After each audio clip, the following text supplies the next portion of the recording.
नमस्कार, मेरा नाम अमित स्याल है और आप देख रहे हैं द फिल्मी चर्चा राहुल के साथ। हेलो, मेरा नाम विवेक आंचलिया है और आप देख रहे हैं द फिल्मी चर्चा राहुल के साथ।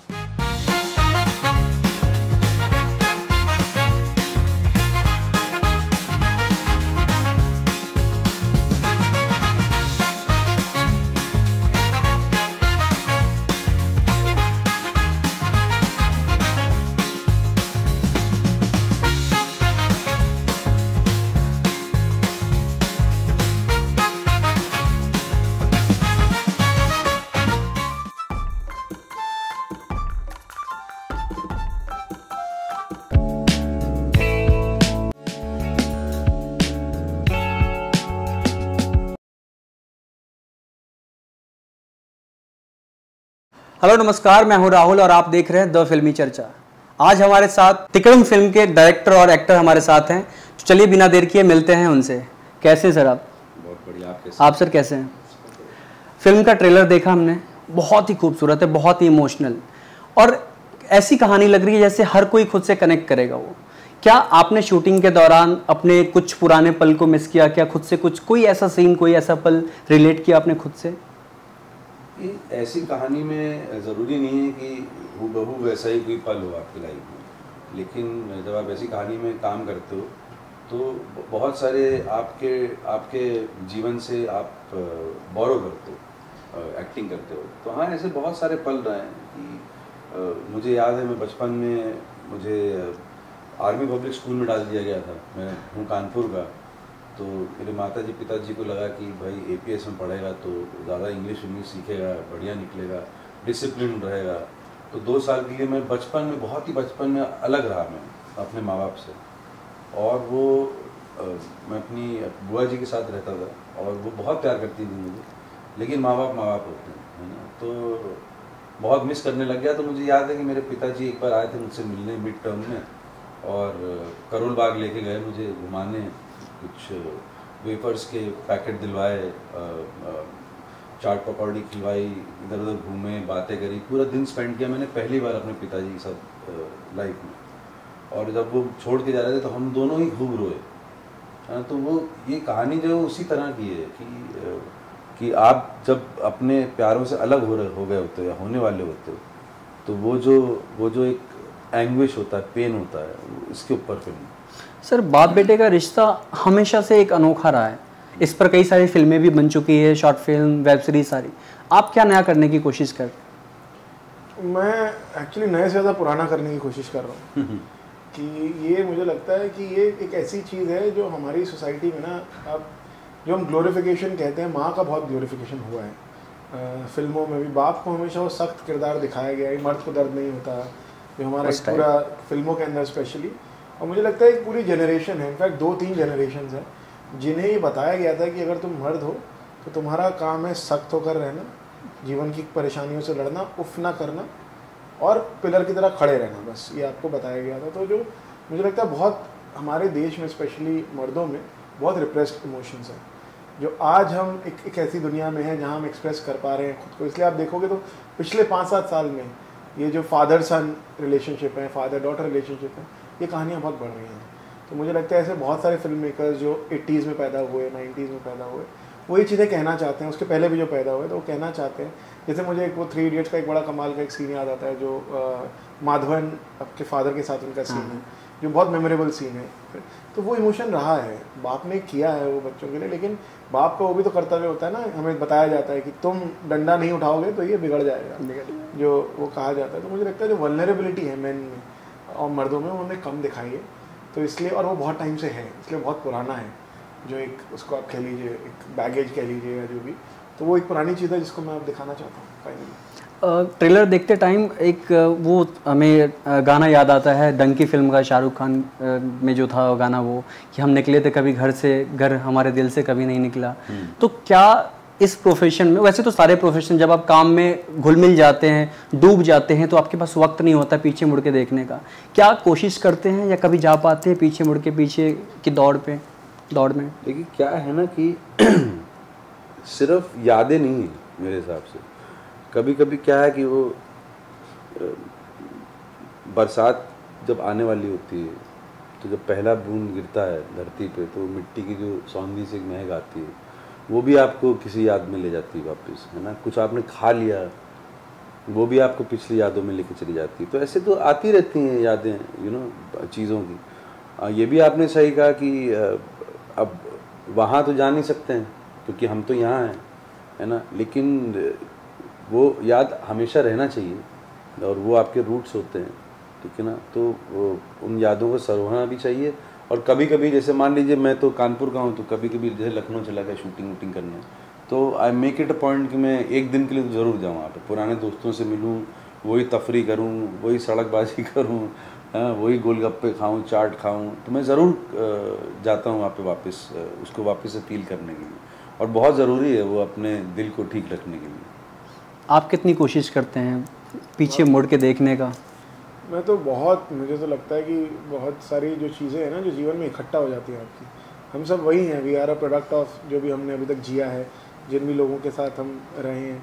तो मेरे तो जो स्कूल के दोस्त हैं वो तो हम अभी भी, हमारा एक ग्रुप है इस पर रोज़ सुबह, वो तीनों दिल्ली रहते हैं अभी भी, तो उनका दिल्ली वालों का तो होता है कि आज क्या खाना है, तो उस टाइप के मैसेज रोज़ आ जाते हैं वो, तो उनके साथ रेगुलर टच में हूँ मैं अभी भी। बहुत सारे जो मेरे दिल्ली के दोस्त हैं जिनके साथ मैं मैं राजस्थान में हुआ था, राजस्थान जाना कम होता है क्योंकि पूरी फैमिली या तो बम्बई आ गई है, मेरे साथ रहते हैं जो फैमिली है, या फिर दिल्ली में है थोड़ी बहुत, तो पर दिल्ली जाना होता रहता है, ऐसा नहीं है। मतलब टेक्नोलॉजी ने एक्चुअली काफ़ी हेल्प किया है ना, ये टेक्नोलॉजी ने कनेक्ट री-एस्टैब्लिश करने के लिए काफ़ी है। टेक्नोलॉजी की अच्छी चीज़ें भी, बुरी चीज़ें भी, ये नहीं होता तो शायद बहुत असर पड़ता, बहुत असर पड़ता। फिल्म में किरदार का नाम आपका प्रकाश है। प्रकाश से अगर रियल लाइफ में कभी मुलाकात हो तो किस तरह की बातें होगी, किस तरह का एक बहुत अच्छा सवाल है, जवाब आपका किस चीज़ पे डिस्कशन होगा आपका? कि तुम्हारे अंदर मुझसे एक तो ज़्यादा हिम्मत है भाई, है ना, कि तुम कम से कम एक बहुत बड़ा डिसीजन ले पाए कि ये तो, लेकिन मैं तो ये तो स्पॉइलर अलर्ट कर दूंगा फिर, है ना। बहुत सारी बातें पूछना चाहूँगा उससे कि इतनी सादगी में इतने खुश कैसे हो, इतने एम्बिशन लेस कैसे हो। और उसका एम्बिशन लेस इसलिए हो क्योंकि उसको जो चाहिए था वो शायद बच्चों में ही मिल गया, अपने घर में ही मिल गया, घर बार में मिल गया। और क्योंकि सबसे बड़ी बात मेरे हिसाब से यही होती है कि आप अपने घर परिवार वालों के साथ ज़िंदगी काट पाओ। लेकिन नहीं, ये थोड़ा एलियन कॉन्सेप्ट है ये कि तुम मतलब बड़े हो गए तो भी परिंदे को घर छोड़ना पड़ेगा और ऐसा घर छोड़ दे कि वापस पलट के नहीं देख रहा है वो। लेकिन ये थोड़ा सा गोरों का कॉन्सेप्ट ज़्यादा है। तो हम लोग हिंदुस्तानी आई थिंक एक दूसरे के साथ मिलजुल के रहने में ज़्यादा खुश रहते हैं, है ना। और हाँ, आई थिंक यही पूछूंगा। आई थिंक उसकी ज़िंदगी प्रकाश की इतनी सादी है कि क्या ही पूछ लोगे उससे। आप मुझे जो लगता है वो पूछोगे ना, जो आपने मुझसे बहुत पूछा था कि आदमी इतना हंस क्यों रहा है, इतने गम अंदर रखा। एक्चुअली इसकी एक बहुत बड़ी अच्छी स्टोरी है। एक तो हम लोग जब कैरेक्टर तैयार कर रहे थे तो मैं पता नहीं क्यों मेरी मूछें थी तो मैं इतनी काट के जैसे प्रकाश ने रखी चला गया इनके ऑफिस में। मैं कहा ये कैसी लग रही है, या 2-3 कुछ ट्रायल मूछें लेके उसके अंदर आपने काटी थी, लेकिन आपने उसके अंदर फिर मैंने अपनी ट्रायल मूछें मतलब अपनी मूछें काट ली। तो मैं कहा ये बहुत अच्छा लग रहा है। और हम लोग गए वहाँ पे जब, तो पहले दिन ये डायरेक्ट करके मुझे बोले कि आप ना जो भी बोलो स्माइल करते रहो, कैसे हो, क्या चल रहा है, क्या प्रॉब्लम है ये। मैं कहा सर मैं पागल का रोल कर रहा हूँ क्या, ऐसा हंसता क्यों रहूँगा मैं। तो फिर इन्होंने पॉइंट आउट किया कि देखो आप यहाँ पे लोकल लोग कैसे बात कर रहे हैं, वो खुश ही रहते थे यार, कुछ भी हो जाए वो खुश हैं, वो स्माइल करते रहेंगे। वो एक बनियान और शॉर्ट्स में रबड़ की चप्पल नीचे पहन के रायता लेके आ रहा है आपके लिए, पीछे गया लौकी की सब्जी तोड़ लाया कि इसकी सब्जी बनवा के लाया हूँ। तो जो हम लोग काम करने के लिए फार्म हाउस खरीदना है, फिर वहाँ खेती बाड़ी करेंगे, बच्चों को दिखाएंगे, वो तो ऑलरेडी कर रहे थे वो लोग, तो खुश ही रहते थे वो। और हम तो इस टाइम पे गए थे जब कोविड के बाद का वक्त था, तो टूरिज्म बहुत कम, अपने काम भी नहीं था उन लोगों के काम नहीं था। लेकिन आप उनसे मिलो यार, वो इतना खुश होकर मिलते हैं ना। हमारे पास सब कुछ होने के बावजूद भी ना, हम जब मिलते हैं ना तो कोई टेंशन कुछ चल रहा है आपके दिमाग में, लोगों की आँख में भी देखते हैं हाँ हाँ हेलो ऐसे करके निकल जाते हैं। वहाँ वो नहीं हो रहा है यार, वहाँ वो लोग जो है ना उनको अभी भी आँख में देख के वो कनेक्टेड हैं, वो आपके साथ मोमेंट में जी रहे हैं। वो ऐसा नहीं है कि आपके साथ बैठे हैं लेकिन उनके दिमाग में कहीं 4 चीज़ें और। हम लोग तो ये भी डिस्कस करते थे कि यार यहाँ पे ऑक्सीजन ज़्यादा है इसलिए लोग खुश रहते हैं। हाँ। चल क्या रहा है इन लोगों का यार सिस्टम। और अगर मतलब वो जो हमारे जो वो कौन थे यार, वो जो इधर उधर घुमाने लेके जाते थे। हाँ, विनय जी जो हैं और जिनके होटल जिन्होंने लोकेशन भी ढूंढ के दी और जिनके होटल में भी हम लोग रहे, हेमंत जी के। हाँ, और ये बातें ऐसे करते धीरे हंस के, और कैसे हैं अमित भाई, क्या है ना, क्या चल रहा है, और क्या चल रहा है ना अमित भाई की, नहीं काम धंधा तो नहीं है लेकिन कोई नहीं, आ जाएगा काम, तो स्माइल ही नहीं जाती थी भाई, मतलब एक पॉजिटिव एनर्जी भी आती है उससे। हाँ, क्योंकि गाँव में एक तो यार पहाड़ी लोग यार, मतलब समझ रहे हो, जो मतलब दिन में 20 बार पहाड़ चढ़ के ऊपर नीचे कर सकते हैं, उनको तो क्या ही दुख होगा। कहावत है ना कि पहाड़ चढ़ने जैसा है, उनके लिए जैसा नहीं, और वो चढ़ ही रहे हैं पहाड़, तो मतलब कमाल के लोग थे। फिल्म को फेस्टिवल में बहुत सारे अवार्ड्स मिले हैं, और कहा जाता है कि फेस्टिवल फिल्म जो फेस्टिवल के लिए बनाई जाती है, या आर्ट फिल्म होती है, इमोशनल फिल्म होती है, कमर्शियल ऑडियंस तक नहीं पहुंच पाती है। ऐसा होता है क्योंकि कमर्शियल की परिभाषा आजकल है कि बड़े स्टार्स हों, मसाला हो तो कमर्शियल है।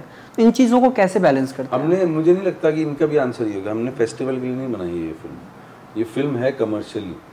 क्या है, हम लोग ना भूल चुके हैं कि ये कैटेगराइज करना नहीं चाहिए फिल्मों को। ये फिल्म तो रोजमर्रा के लोगों के ऊपर है, तो ये तो सबसे मासी फिल्म है ये। मतलब ऋषिकेश मुखर्जी वगैरह का जो जॉनरा होता था, मतलब वो बहुत बड़े फिल्म मेकर है, हम ये नहीं कह रहे हमारी फिल्म वो है, लेकिन वो कमर्शियली होता था ना सर।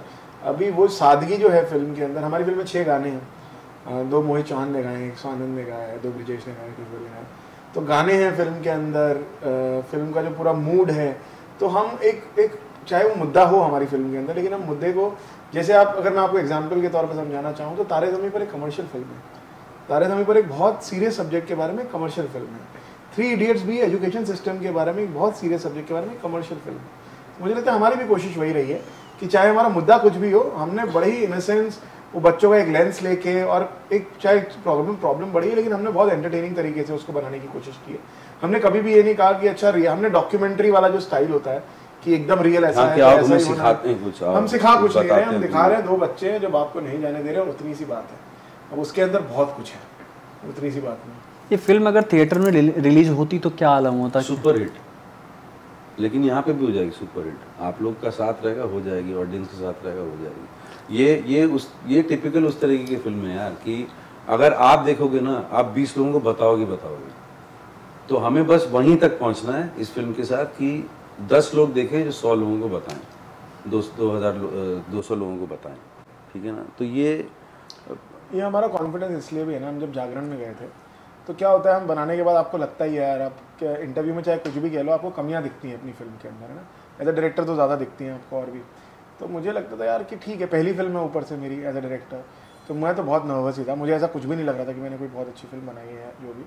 लेकिन जब हम लखनऊ गए, लुधियाना गए, जागरण में, जहाँ हमने थिएटर में देखी 300 लोगों के साथ फिल्म, मेरे पास उसके रिएक्शन वीडियोज़ हैं, कुछ मैं आपको दिखाऊँगा। तो वहाँ क्या हुआ ना, वहाँ 5 मिनट में जब आपके जोक लैंड करने लग जाते हैं, जब आपके इमोशन के ऊपर लोग थोड़ा सा आगे आ जाते हैं, जैसे हमारे पास वीडियो, हमारे तो इनफैक्ट इसमें लखनऊ में तो ऐसा हुआ था हमारे साथ कि हमारी Q&A नहीं था, हमारा पब्लिक ने फोर्स करके Q&A कराया है वहाँ पे, और अगली फिल्म 40 मिनट आगे खिसकाई गई है। मेरे पास लोग, मतलब वहाँ के एक IG थे, वो आए, उन्होंने कहा यार हमको ये बच्चों को दिखानी है फिल्म। कोई फिर एक बुजुर्ग थे, वो रो रहे थे फिल्म देख के कि यार ऐसे ही हमारे घर के बच्चे छोड़ के चले गए। बहुत सारे लोग ना उससे चीज़ से जुड़ गए। तो वो हमने जब लखनऊ, लुधियाना, बम्बई में या मुंबई के अंदर ये देखी चीज़ें होते हुए आंखों के सामने, तब आपको कहीं ना कहीं लगता है कि यार कहीं पहुंच रहे हैं। अब अच्छा बुरा तो तय करता है, वक्त तय करता है, वो कोई भी नहीं कह सकता, लेकिन हमने बहुत ऑनेस्टी के साथ बनाई है। और 3-4 बार जब भी हमने देखी है लोगों के साथ, तो हमें रिएक्शन बहुत हार्ट वार्मिंग मिला है। बहुत बार ऐसा होता है कि एक्टर्स डायरेक्टर के विजन को एग्री नहीं कर पाते हैं, बहुत बार ऐसा होता है अपनी इनपुट डालने के चक्कर में। क्या आपके साथ ऐसा सिचुएशन? तो उसमें गलत कुछ नहीं है, मैं इनसे पहले ही जवाब देना चाहूँगा, उसमें कुछ भी गलत नहीं है, क्योंकि ये कोलैबोरेटिव आर्ट फॉर्म है। हम ना भूल जाते हैं, क्या होता है जब कोई कैप्टन ऑफ द शिप भी जैसे बोला जाता है ना, तो मुझे वो चीज़ ऑनेस्टली समझ में नहीं आती। हाँ, ये मेरा काम है कि विजन होना और उस विजन को आप आगे लेकर जाओ, लेकिन अगर मेरा जो सिनेमाटोग्राफर है पार्थ, अगर उसका एक थॉट प्रोसेस नहीं होता तो फिल्म वैसी नहीं दिखती जैसी वो दिख रही है। आज पंकज बच्चों के बारे में बहुत अच्छे से लिखता है, अगर पंकज ने वो नहीं लिखा होता तो डायलॉग वो नहीं होते। अनिमेश ये कहानी नहीं सोचता तो ये कहानी बनती। मैं तो बहुत उसके भी बाद में आया ना, मैं तो कहानी के बाद में आया हूँ, कहानी तो मेरी नहीं है।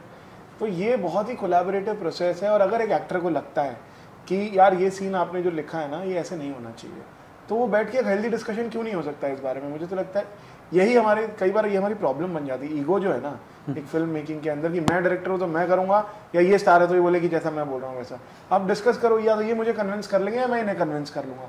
और अगर हम बिना ईगो के काम कर पाए तो बहुत अच्छा काम होता है उसके बाद। और कभी कभी क्या होता है ना यार कि हो सकता है कि मेरे दिमाग में जो चल रहा हो तो एक लाइन है कि तुम कैसे हो, फॉर एग्जाम्पल। अब इसको 50 तरीके से बोला जा सकता है, वो 50 तरीके जो हैं वो आपका मूड सिग्निफाई करेंगे। तो कभी कभी डायरेक्टर ने जिस तरीके से लिखा है वो उसका मूड करते करते काम उसको लगता होगा कि नहीं यार ये जो अमित बोल रहा है शायद ये ज़्यादा बेटर लगेगा। तो बहुत हिट एंड ट्रायल भी है, जैसे कि उन्होंने बोला कोलैबोरेटिव है। एक जगह पे अगर आप रुक जाओगे तो फिल्म ज़्यादा इंपॉर्टेंट है ना, फिल्म का इवॉल्वमेंट होना चाहिए। फिर तो किताब है, पेंटिंग है, इंडिविजुअल आर्ट फॉर्म्स है। हाँ फिर तो हम तो कोलैबोरेटिव में ना, खुद ही पोएट्री लिख के खुद ही को सुना दो फिर तो हाँ, मतलब मोहित की जगह मैं ही गा देता गाने। तो ऐसा नहीं होता, होना भी नहीं चाहिए। और अगर मैं भी अपनी बात करूं तो अगर मैं किसी चीज़ के लिए हाँ कर रहा हूँ तो फिर उसमें मैं अपनी क्यों थोपूंगा? तो मैंने सब पढ़ तो लिया ना पहले, उसको हाँ करा है ना, इसलिए थोड़ी ना हाँ करा है कि हाँ मतलब इसमें 50% ठीक लग रहा है, 50% में चेंज करवा दूंगा। ये तो बहुत ही गलत तरीका है काम करने का। हाँ। अब हाल फिलहाल में आपने काफ़ी सारे राजनेता वाला किरदार बहुत सारे किए, नेगेटिव शेड वगैरह, तो क्या आपके अंदर वो इमोशनल वाली चीज़ें पहले से थी या इन्होंने कोशिश की निकालने की कोशिश, इनका क्या? भाई आप राजमा चावल खाते हो, हाँ। कढ़ी चावल भी खाते हो, हाँ। चिकन मटन भी खा लेते हो कभी कभी लवली ले लिया हार्ड वाला, कभी बियर ले लिया, है ना, वो है ना आपके अंदर, सभी खा रहे हो ना। हम सब इंसान हैं यार। अगर हम लोग इंटेंस चीज़ें कर रहे हैं तो वो क्या है, वो आर्ट फॉर्म में दिखाई दे रही है। इंसान तो पूरा है ना, उसको दुख भी होता होगा, सुख भी होता होगा, रोता भी होगा, हंसता भी होगा ना, गाता भी होगा, चाहे भला बुरा गाए लेकिन गाता भी होगा। तो सब था। मैं भी वेट कर रहा था कि कब ये इंटेंस वाला मामले से बाहर निकलूं। जरूरी भी है क्योंकि टाइप कास्ट हो जाता है, ऐसे में बहुत होता है इशू इंडस्ट्री में। टाइप कास्ट तो हो ही रहा था, इसलिए खुद भी एक रिस्पॉन्सिबिलिटी थी कि तोड़ो इसको किसी तरह से। तो एकदम मतलब मैजिकली अपॉर्चून मोमेंट पे ये काम मेरे पास आया, तो मैं तो लपक लिया उसके ऊपर। चलो टाइप कास्ट वाली टैग टूटी अभी। हाँ। नेताजी हटे अब। और यार हम अपनी निजी लाइफ में तो हर किस्म के इमोशन से जाते हैं ना, उसका काम जो दिख रहा है उससे कोई लेना देना नहीं है। तो मुझे वैसे भी लगता है वो बोरिंग नहीं है क्या कि अगर हम। और मैं सर आपको बताता हूँ, प्रेम चोपड़ा जी जो है ना, मैंने सुना है कि असल लाइफ में बहुत शरीफ आदमी है।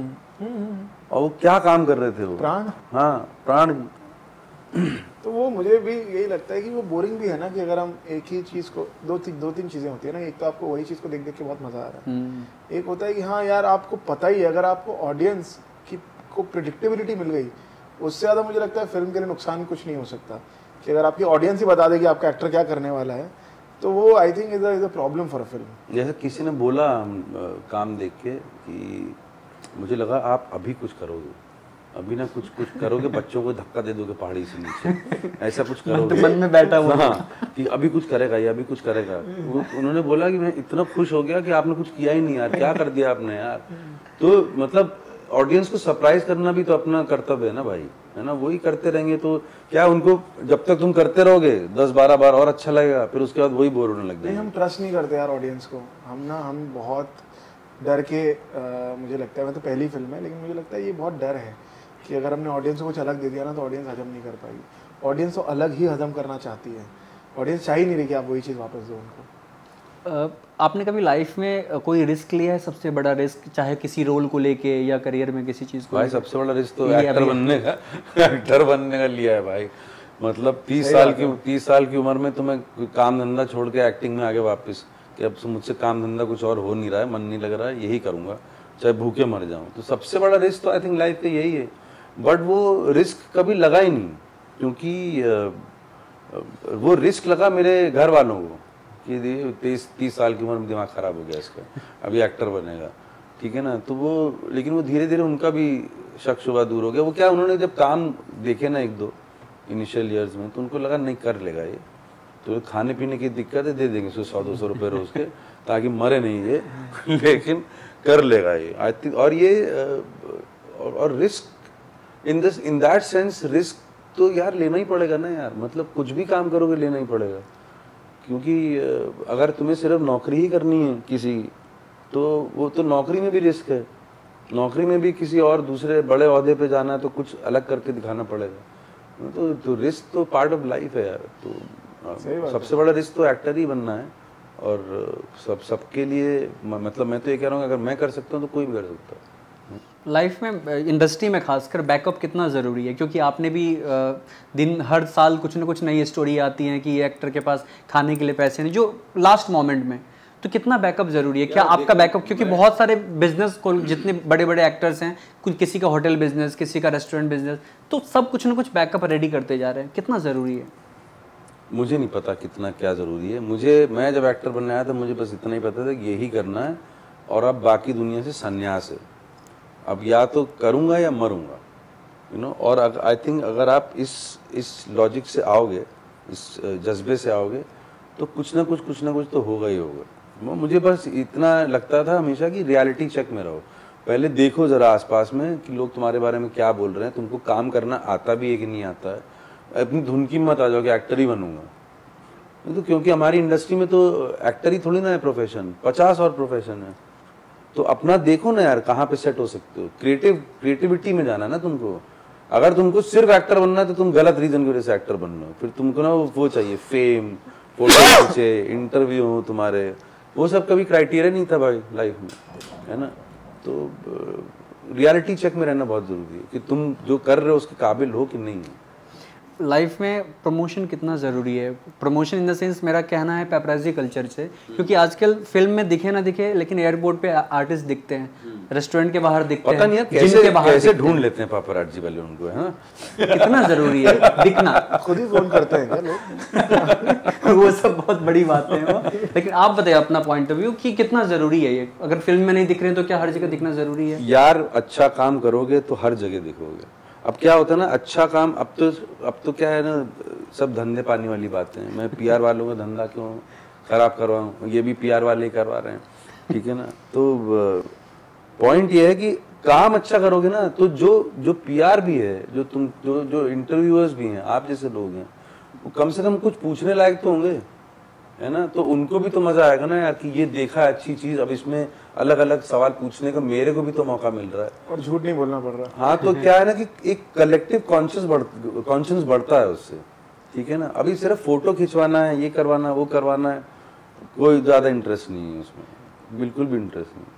कोई अच्छा काम करो, उसके अराउंड फिर उस काम को हमारे भी धर्म है कि उस काम को बेचे कैसे आगे, उसको आगे कैसे करें, यू नो। कौन हमारी हेल्प कर सकता है कि वो पब्लिक तक पहुंचे, तो उसके लिए पीआर भी बहुत जरूरी है। अब पापराजी कल्चर के लिए मैं बहुत बुढ़ा हो गया, मुझे कोई आइडिया नहीं है। बहुत बहुत शुक्रिया सर आपका टाइम देने के लिए। फिल्म के लिए बहुत बहुत शुभकामनाएं आपको। Thank you. Thank you so much sir.